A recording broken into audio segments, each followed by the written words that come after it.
One of the suspects wanted for the stabbing murders of 10 people across Saskatchewan in Canada has been found dead. North America correspondent Jade Macmillan is in Saskatchewan and joins me now. Jade, what's the latest on the investigation? Well, police here had been searching for two suspects in connection with these stabbings in Saskatchewan province.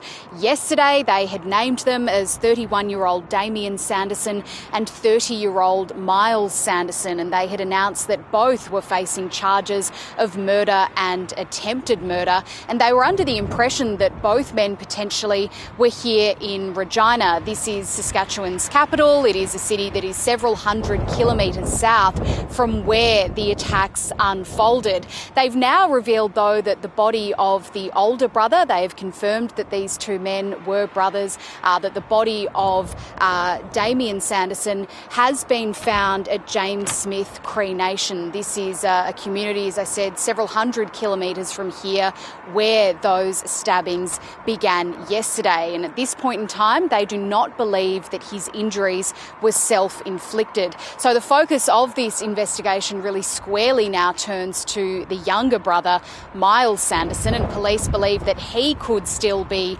in Regina, where I am now. Authorities have issued what they call a dangerous persons alert. Our phones have been receiving notifications all day as police update that information, as they really urge residents to stay vigilant and not to approach this man if they do come across him. But here is a little more of what we heard from police here in Regina earlier.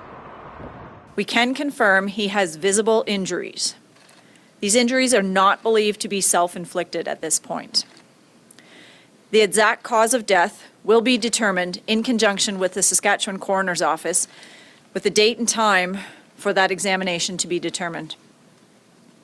Miles Sanderson, Damien's brother, may have sustained injuries. This has not been confirmed. But we do want the public to know this because there is a possibility he may seek medical attention. Jade, what more do we know about the victims? Well, the discovery of Damien Sanderson's body has taken the death toll from these stabbings to 11, and police say that at least 18 people were injured. They haven't released really any official information at this stage as to who those people were, either who lost their lives or who were wounded, other than to say that there were no children among either group and that there was a mix of men and women. But we are starting to hear from residents in those communities where the stabbings took place, in the small village of Weldon and also at James Smith Cree Nation, as I said, where the attacks started.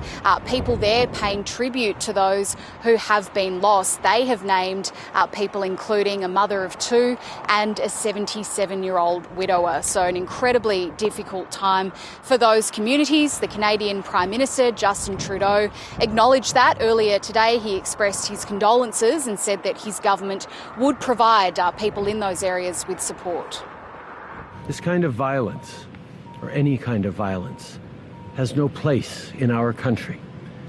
We're still, of course, monitoring the situation closely, and we urge everyone to follow all the updates from the authorities.